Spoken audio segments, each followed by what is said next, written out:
Hi, everyone, and welcome to AB Conversations, where we will help you CFP your way out of it. A podcast where you get into the minds of a couple certified financial planners on how we think and feel about everyday financial planning questions and what should really matter most to you. A healthier financial life starts now. Hello there, Ben. How are you? Better than the Phillies. How about you? They're okay. They stink. Frustrating right now. Very frustrating. I've watched some games. They could be doing better. It's all right. It's just April. I was going to say, it's early. It's a whole lot of games left. But losing 3 straight to the Mets, that's the gut punch. It could be anybody but the Mets. Anyway, that's not why we're here today. No, not here to complain about New York sports teams beating the Philadelphia sports teams. But in the theme of it stinks to watch the Phillies right now, I'll say we'll lead into the topic of the podcast today is we've been hearing from some people, or at least in the past, maybe some recently too, that the idea around my job stinks or my job sucks right now. Can I afford to do something different? So that's more around, we'll say, the people that aren't quite at retirement yet, because usually that decision, if someone's feeling that way and they're on the cusp of retirement, then it can often just be, should I just retire? Right. This is more, I'm further away, or maybe even just younger in general. And with all of the recent changes in the world, right? AI potentially coming to maybe replace some people's jobs, maybe not feeling as confident that those jobs are going to be around in a handful of years because of technology, or all of the changes in government right now with scaling back government employment, people's jobs may be at risk, or just worried in general about the economy.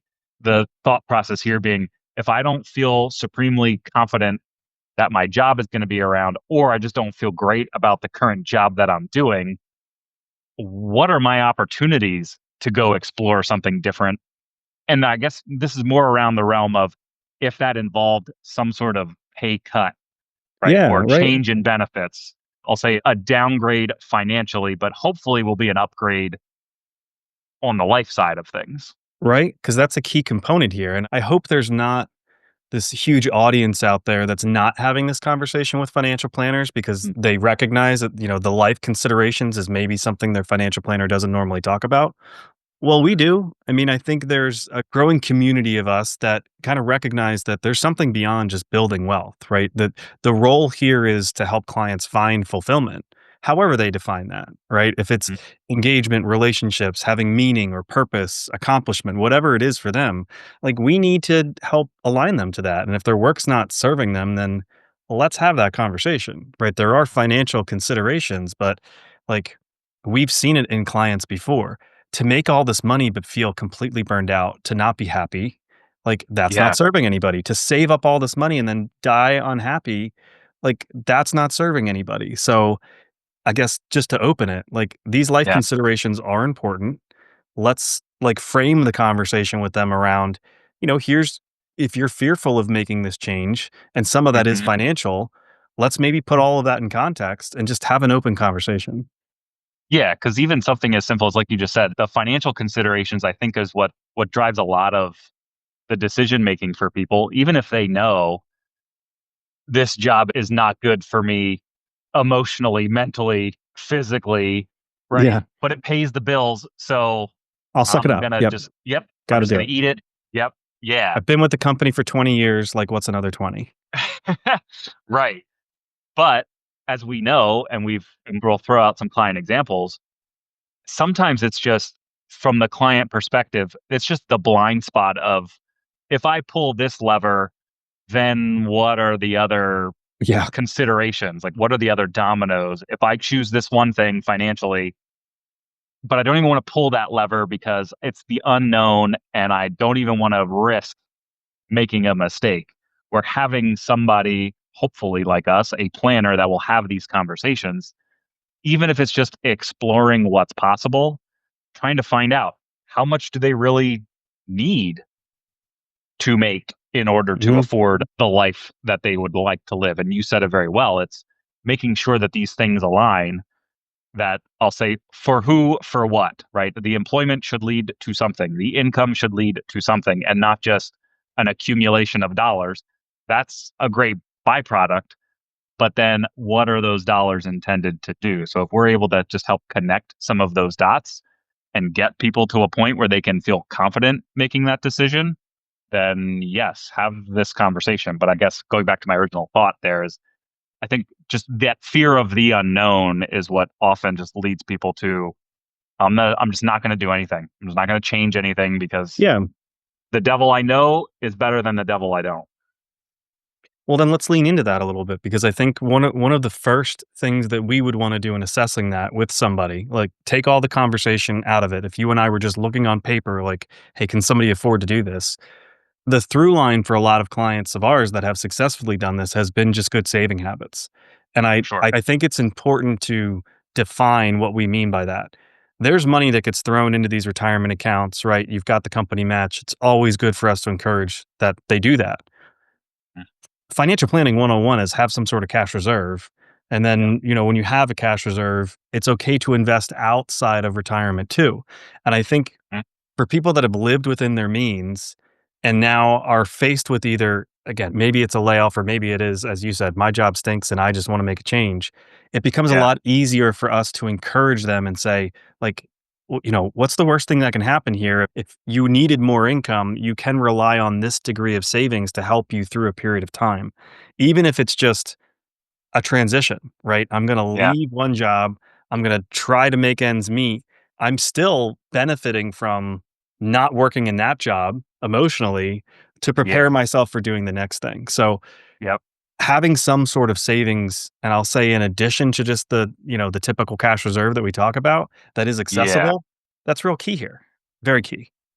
Yeah, it really is. And that is one of the common themes or the common threads among our clients who have maybe gone through this transition for themselves is they had good habits and they started those good habits earlier in life, which for people that maybe aren't in that position, it's kind of hard Mhm. to say, oh, well, you just need to like invent a time machine and go back and like restart those habits.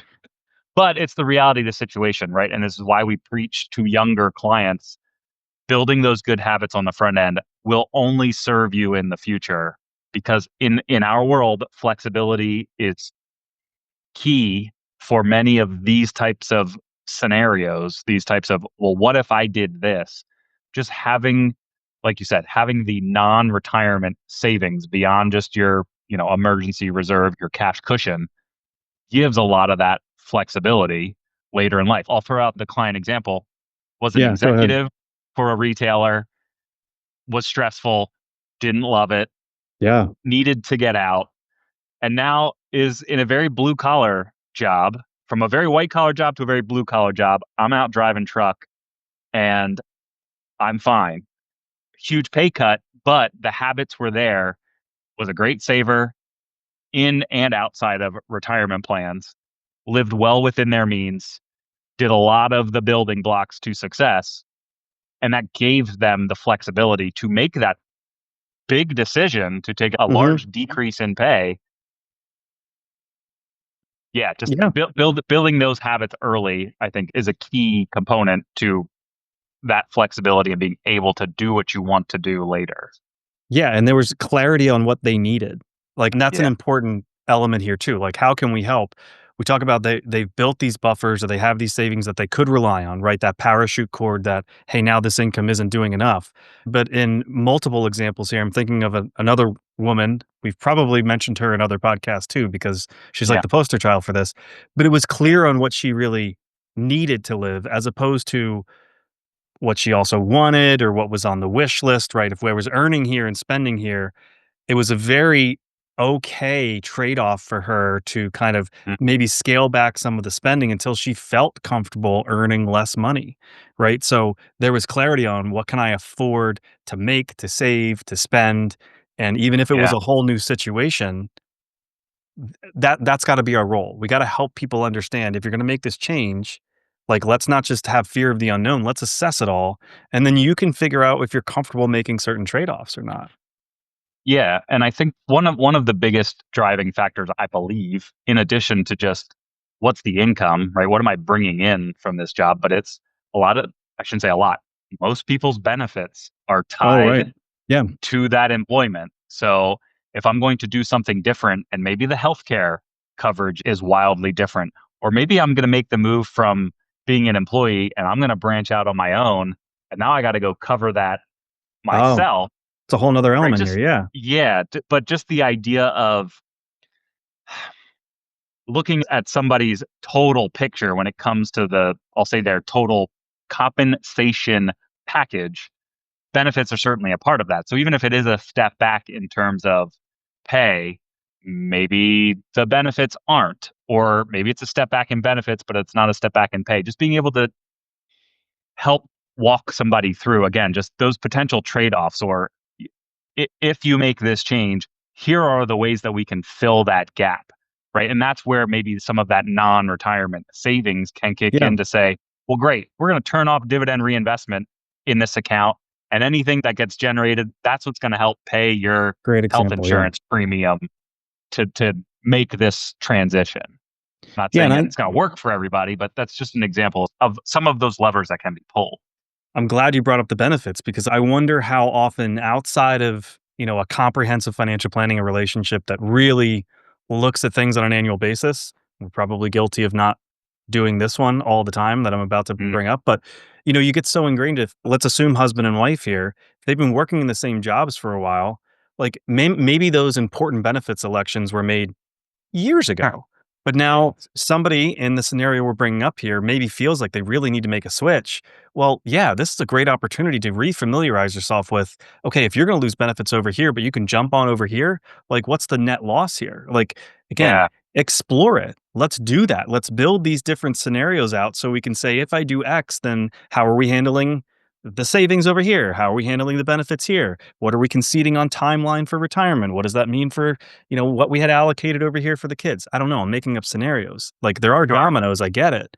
Yeah. We need to address those dominoes with facts and figures and what the options are. Not, I just don't want somebody to sit idle in the anxiety or fear that if I make this change, I'm going to fail.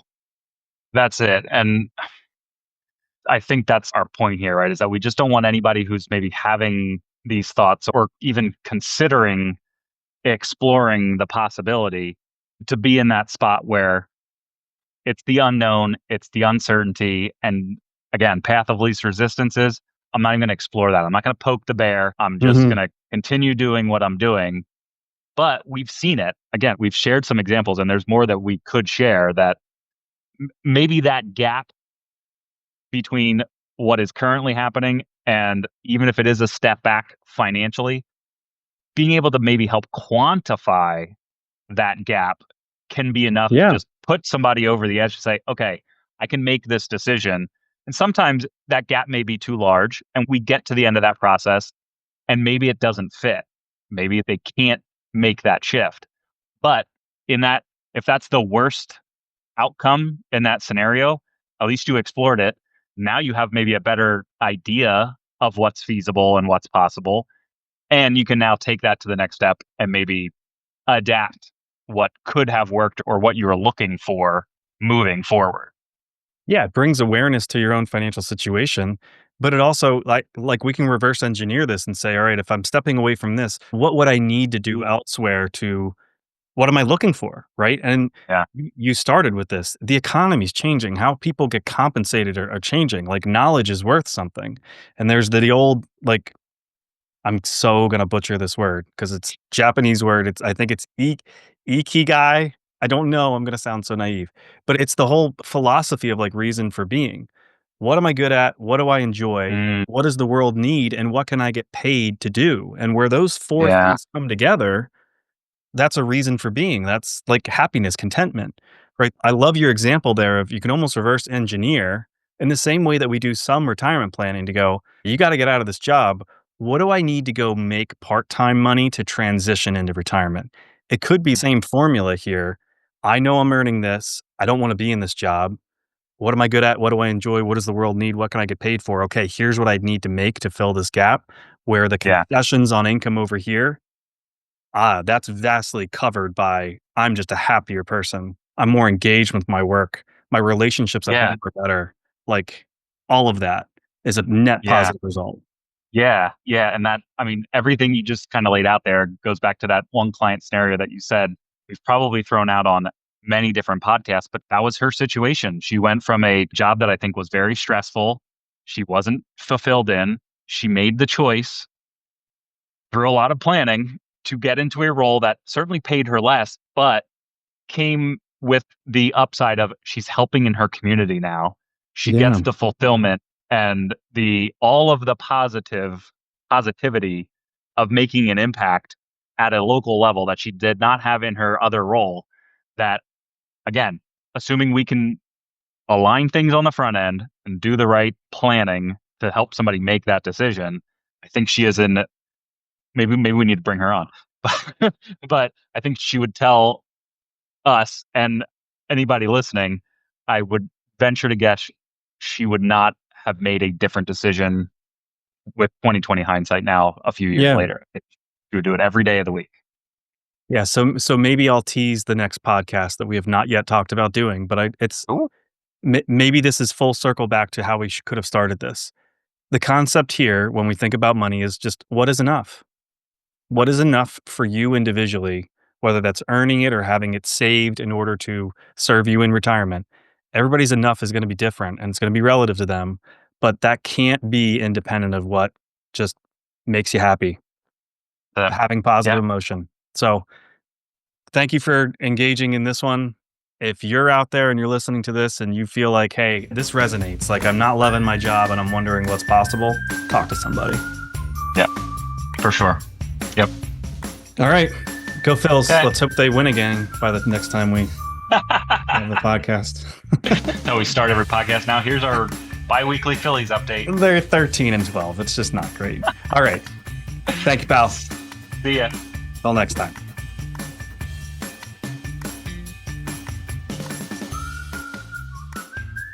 Hey everyone, Adam and I really appreciate you tuning in. Please note that the opinions we voiced in this show are for general information only and are not intended to provide specific recommendations for any individual. To determine which strategies or investments may be most appropriate for you, consult with your attorney, your accountant, and financial advisor or tax advisor prior to making any decisions or investing. Thanks for listening.